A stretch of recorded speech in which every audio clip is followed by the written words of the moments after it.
So the reason I'm doing this video is because the topic actually came up in conversation with a few friends recently. Someone said tech stocks are getting expensive, look at their PEs, and I found myself going on a bit of a tangent because calling something expensive just because it has a high PE completely misses the point.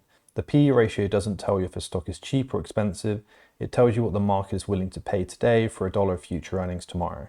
So I wanted to make this video to explain what that really means, how I use it, and why the PEG ratio, the price to earnings to growth ratio, helps give context.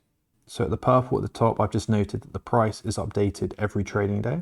It reflects what investors believe right now. Earnings are updated only periodically, so earnings lag behind price. That means a high PE doesn't necessarily mean overvalued.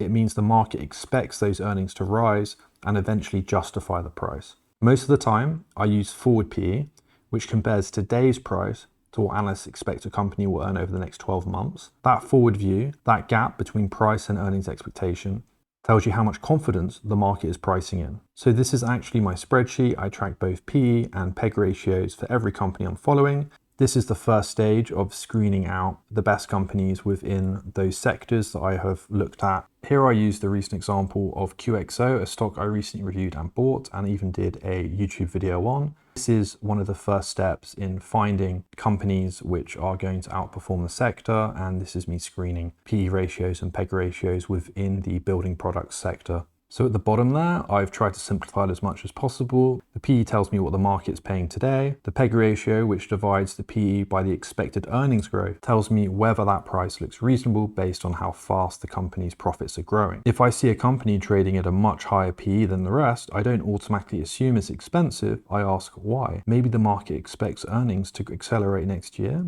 or maybe something structural was changing within the company. In that sense, PE and PEG becomes more than just a valuation tool. They're a way of reading the market psychology. They show me what kind of companies investors are most confident about, where belief is strongest, and where it might eventually get tested. As I said, this can be a good first step in screening outperformance in sectors. So when I'm looking at individual companies and tracking PE and PEG ratios in my spreadsheet, I'm really trying to answer one question. Where is the market showing belief? Because valuation isn't just about numbers, it's about psychology. High PEs tell you where conviction lies, but when you zoom out and look at the market as a whole, you start to see something deeper. That confidence comes and goes in cycles. Every era has its own temperature.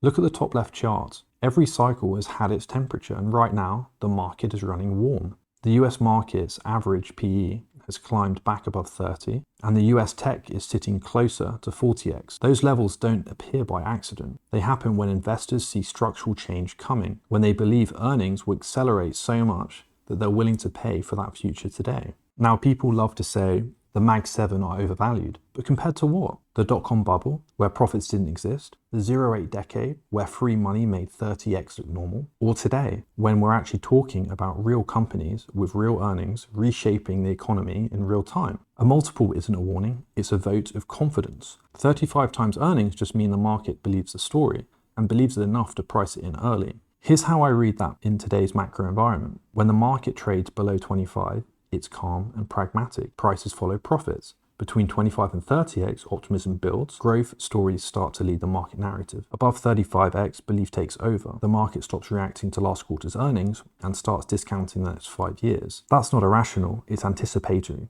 It's the market front-loading a story it truly believes in. AI, automation, and software leverage driving a new earnings cycle. So when people say the market's expensive, I'd reframe that. It's not expensive, it's confident. Microsoft at 38 times, Apple at 36 times, and Nvidia at 55 times. These aren't bubble prices, they're belief prices. They're what the market's willing to pay for transformation. The question isn't, are these stocks overpriced? It's how much of tomorrow is already priced in. Because when valuation stretches, they're not predicting collapses, they're expressing conviction. And that's not the kind of heat professionals expect. You don't fight it, you observe it, you measure it, and you know when it's running hot. So my view is that people don't buy Tesla because it's cheap. They buy it because they think it's going to run the autonomous world.